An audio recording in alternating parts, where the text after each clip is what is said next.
మన అమ్మానాన్నల కన్నా వారి యొక్క తల్లిదండ్రుల యొక్క కాలం అనేది మనము భావిద్దాం.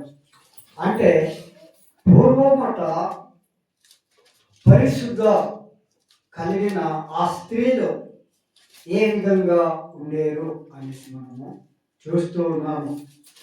వారట తమ యొక్క స్వపురుషులకు, ఎవరికి?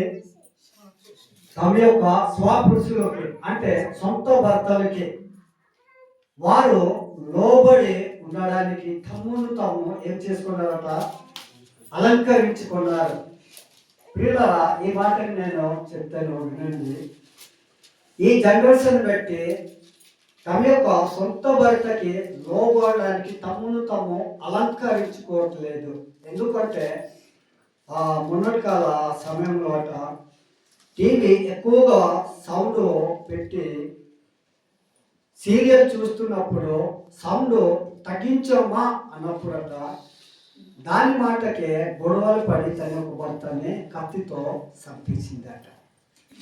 పిల్లల ఆ పూర్వకాలంలో పరిశుద్ధత కలిగిన ఆ స్త్రీలు తమ యొక్క భర్తనట ఆ లోబడి ఉండడానికి తమ్మును తాము అలంకరించుకునేవారు. ఏ విధంగా నా భర్తకి మాట్లాడాలి, ఏ విధంగా నా భర్తతో నేను ఉండాలి, ఏ విధంగా నా భర్తకి నేను లోబడి ఉండాలి అనేసట తమ్మును తాము అలంకరించుకునేవారు.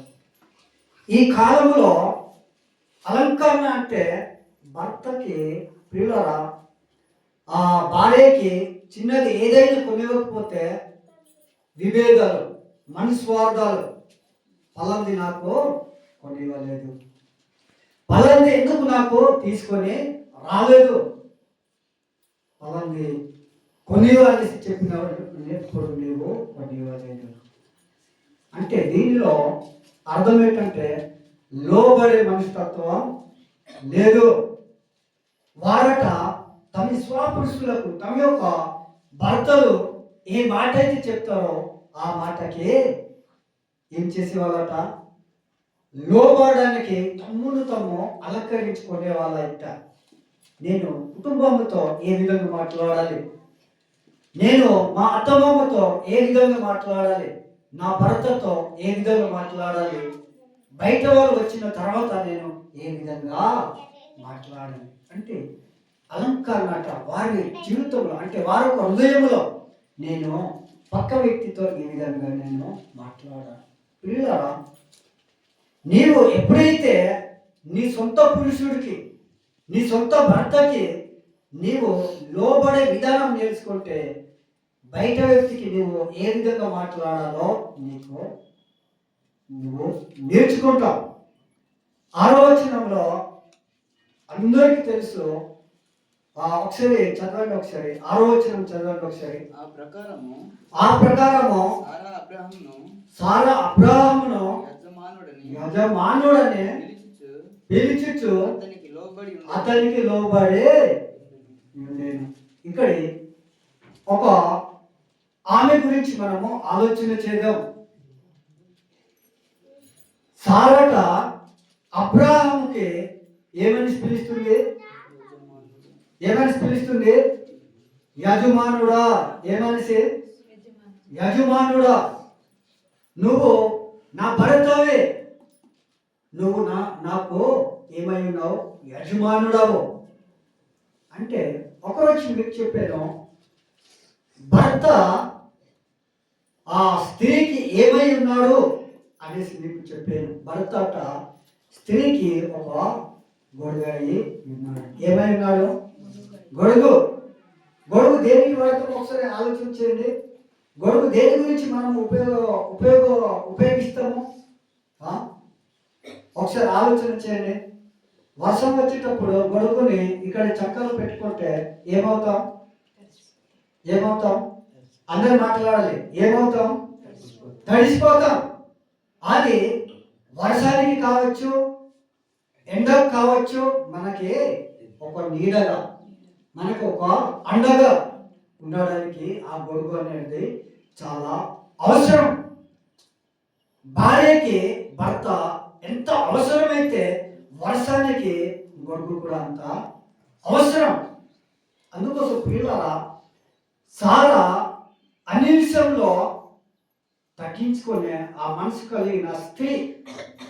అంటే ఆ పూర్వకాలము అంటే మనకి ఎవరు గుర్తు వస్తారంటే సారమ్మ గుర్తు వస్తాయి. తన యొక్క భర్తకి ఆమె ఏ విధంగా మాట్లాడాలో తను అలంకరించుకునే స్త్రీ.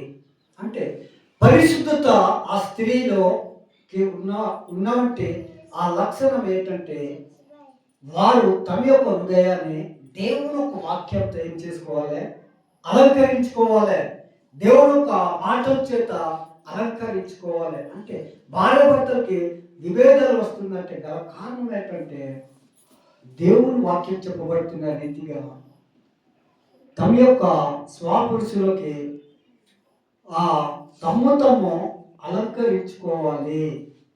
లోబడి ఉండడానికట తమ్ము అలంకరించుకుంటూ ఉన్నారట. తమ్ము అలంకరించుకోవడమే కాదు, కానీ ఆ సారైతే తన యొక్క భర్త గారిని యజమానుడా అని పిలుస్తుంది.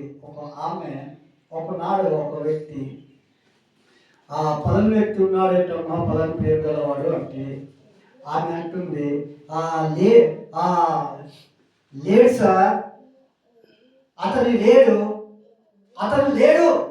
ఆయన ఎవరు అంటే తనకి యజమానుడు అయిన వ్యక్తికి అతడు లేదు, నాకు తెలియదు, అతడు లేదు. సొంత భర్తకు కూడా ఈ జనరేషన్ బట్టి ఆయన నా భర్త కాదండి అనేసి చెప్పుకోవడానికి కూడా ఆ దరిద్రత ఆడవాళ్ళ జీవితంలో పుట్టుకొస్తుంది. పిల్లరా, సారైతే ఏ విధంగా తమ యొక్క స్వపురుషులకి అంటే సొంత భర్తకి ఆ లోబడమే కాకుండా నా యజమానుడా, హల్లెలూయా, దేవునికి స్తోత్రం. ఒకసారి మీ భర్తకి మీరు నా యజమానుడా అని ఒక్క మాట చెప్పి చూడండి, మీ భర్త జీవితం ఎంత సంతోషం, ఎంత మార్పు మీరు చూడగలరు. అవును కాదా? భార్య భర్తలు అర్థం చేసుకునే విషయం ఏంటంటే భర్తకి భార్య అర్థం చేసుకోవడమే ప్రేమ, భర్త భార్యని గురించి అర్థం చేసుకోవడమే ప్రేమ. ఆ సమాధానం నీ భార్య భర్త జీవితంలో లేదు అంటే మీ భార్య భర్తలో ఒకరినొకరు అర్థము చేసుకోవటం లేదు. అందుకోసం మీ జీవితంలో సమాధానం లేదు. ఒకరినొకరు అర్థం చేసుకోకపోవడమే మీ జీవితంలో సంతోషం అనేది లేదు. భార్య భర్తలు అంటే ఒకరినొకరు అర్థం చేసుకోవడము, ఒకరినొకరు ఆ మాట వినడం బట్టి వారి జీవితము, వారి యొక్క దంపత జీవితము ఏమవుతుందంటే ముందుకు కొనసాగుతాయి. విభేదం రాకూడదు అంటే భార్య భర్తకి లోబడమే, భర్త భార్యని అప్పుడే ప్రేమించడానికి మొదలు పెడతాడు. నా భార్య నేను ఏమన్నా సరే నన్ను ఎందుకు ఇంత లోబడుతుంది, నా భార్య నేను దానిని తప్పుగా మాట్లాడినా చెడుగా మాట్లాడినా ఆమె నన్ను లోబడి ఉంటుందనేసి భర్త ఆలోచనలో నుండి భార్యని అప్పుడే ప్రేమగాది మారుతాయి. హల్లెలూయా, నా మాట వినడానికి నన్ను లోబడని నువ్వు నా భార్యవే కావు అన్నప్పుడు మనము సొంతంగా మనము మన కడుపులో పుట్టినవాడు కాడు ఆయన. అవును కాదా? భార్య మీద బయట నుండి ఎలాగైతే వారి ఒక కుటుంబాన్ని విడిచిపెట్టి ఇంకొక కుటుంబంతో నా కుటుంబము అనుకొని జీవించే ఆమె ఏ విధంగా ఉండాలంటే భర్తకి యజమానుడా, ఈయన నా యజమానుడా అనేసుకొని పిలిచే విధానము కంపల్సరిగా ఉండాలి. మనము 5వ వచనం మనం చదివాము కదా, అందులో పూర్వకాలమట పరిశుద్ధత కలిగిన ఆ స్త్రీలు ఏ విధంగా అయితే తమ యొక్క సొంత పురుషులకి లోబడి ఉండడానికి వారట తమ్మును తాము అలంకరించుకున్నారు. మీకు వచ్చి చెప్తుంటాను, మీ భర్త బయట ప్రపంచంలో వెళ్ళినప్పుడు, బయట ప్రాంతంలో వెళ్తున్నప్పుడు ప్రార్థన చేసి పంపించే భార్యగా, ప్రార్థన చేసి పంపించే స్త్రీగా నీవు ఉండాలి అనేసి. హల్లెలూయా, దేవునికి స్తోత్రం. ఎప్పుడైనా భార్య భర్తలు ఒకరినొకరు అర్థం చేసుకోవడమే నిజమైన ప్రేమ. ఒకరినొకరు అర్థం చేసుకోవడమే నిజమైన సంతోషం. ఒకరినొకరు అర్థం చేసుకోవడమే నిజమైన సమాధానము. ఈరోజు సమాధానం భార్య భర్త జీవితంలో లేవంటే వారు ఒకరినొకరు అర్థం చేసుకోరు. ఒకరినొకరు అర్థం చేసుకోకుండా ఉండడమే అది ఒక నరకముగా భావిస్తుంది. అందుకోసము చంపుకుంటున్నారు, పొడుచుకుంటున్నారు. అంటే గల కారణం ఏంటంటే భార్య భర్త జీవితంలో అర్థం చేసుకుని అనే మనసు లేకపోవడము. హల్లెలూయా, దేవుని స్తోత్రం. అందుకోసము సారైతే తన యొక్క భర్త గారిని ఏమని పిలుస్తుంది? యజమానుడా. పోలే, నీవు యజమానుడా అనేసి పిలవడానికి అవసరం లేదు, కానీ ప్రేమగా నీ భర్తని పిలవడానికి ఇష్టపడాలి. వెంకీ అనేసి నీవు సారమ్మలాగా యజమానుడా అనేసి చెప్పడానికి ఇష్టం లేకపోతే మా ఆయన వెంకీ అనేసి చెప్పడానికి ఆయన ఇష్టపడాలి. అవును కాదా? నా భర్త పలాని వ్యక్తి అండి అన్నప్పుడు, అవునమ్మా నీ భర్త పలాని వ్యక్తే, మరి పేరెంట్ ఉంటాయి కదా. అవును, నా భర్త సీను. ఓహో అవునా అని ఒక అవతల వ్యక్తి తెలుసుకోటట్లుగా మాటలు కూడా మాట్లాడాలి. ఒక ఆమె గురించి చెప్పారు, ఆయనకి నాకు తెలియదండి, ఆయన ఎవరో నాకు తెలియదండి, ఆయన నాకు సమాధానం లేదండి అనే విధంగా ఎప్పుడు కూడా మాట్లాడకూడదు. సొంత భర్త గురించి ఆమె అలాగంటుందంటే అవతల వ్యక్తి గురించి ఏమనుకుంటుందో ఎవరికి తెలియదు. పరిశుద్ధత కలిగిన స్త్రీలు ఉండవలసిన లక్షణం ఏంటంటే తమ యొక్క భర్తని లోపడడానికి తమను తాము అలంకరించుకోవాలి, నేర్చుకోవాలి. పిల్లరా, దేవుని బిడ్డలు మీరు నేర్చుకోకపోతే బయట ప్రపంచంలో ఉన్న ఆ స్త్రీలు నేర్చుకోవడానికి ఉండదు. ఎందుకు ఉండదంటే వారు దేవుని యొక్క వాక్యం వారి జీవితంలో ఉండదు కాబట్టి, వారు దేవుని మాటల్ని వారు నేర్చుకోలేని వారు కాబట్టి. అందుకోసము మొట్టమొదటిగా మీ జీవితంలో దేవుని వాక్యము ఉండాలి. సారైతే తన మొగుడికి తన యొక్క భర్త గారికి ఎంత లోబడి ఉందంటే పిల్లల యజమానుడా ఎవరికి లేని ఒక పిలుపు, ఎవరు పిలువని ఒక పిలుపుతో సారైతే పిలుస్తుంది. ఒకసారి ఫస్ట్ టాపిక్ చదివిన వచ్చిన ఒకసారి చదివి నేను నా సమయాన్ని ముగిస్తున్నా. 5వ వచనం చదవండి. అటువలే పూర్వము దేవుని ఆశ్రయించిన స్త్రీలట. హల్లెలూయా. పూర్వంలో దేవుని ఆశ్రయించిన స్త్రీలు ఏ విధంగా ఉండేరో ఒకసారి చదువు. తమ స్వపురుషులకు లోబడి యుండుట చేత తమ్మును తమ్ము అంటే తమ్మును తమ్ము మిమ్మల్ని మీరు ఏం చేసుకోవాలి? అలంకరించుకోవాలి. ఏం చేసుకోవాలి? అలంకరించుకోవాలి. వాక్యాన్ని విడిచిపెట్టడం కాదు, కానీ నీ జీవితంలో దేవుని వాక్యం కంపల్సరిగా ఉండాలి. దేవుని వాక్యం నీ జీవితంలో ఫలించాలి. దేవుని మాటలు నీవు ఏ మాత్రము విడిచిపెట్టడానికి వీలు లేదు. ఎవరైనా పొరపాటున చెడుగా మాట్లాడారనుకో మీ జీవితంలో అది ఎన్ని రోజులైనా ఉంచుకుంటారేమో, కానీ వాక్యాన్ని ఇప్పుడు విడిచిపెట్టిస్తున్నారు. అది కాదు. పూర్వం అట దేవుని ఆశ్రయించిన ఆ స్త్రీలు నేర్చుకున్న ఆ పాఠం ఏంటంటే తమ స్వపురుషులకు లోబడి ఉండుట చేత వారు తమ్మును తాము అలంకరించుకున్నారు. ఆ దేవుని యొక్క వాక్యాన్ని ఎవరైతే వింటారో, ఎవరైతే దేవుని వాక్యానుసారంగా జీవించడానికి ఇష్టపడతారో వారు తమ యొక్క భర్తల్ని లోబడమే కాక యజమానుడా, నా యజమానుడు అయ్యా, నా యజమానుడిని నేను ఒక మాటనే చెడుగా మాట్లాడను, నువ్వు ఎవరు మాట్లాడుతున్నావు అనే విధాలుగా మీ జీవితంలో ఉండాలి.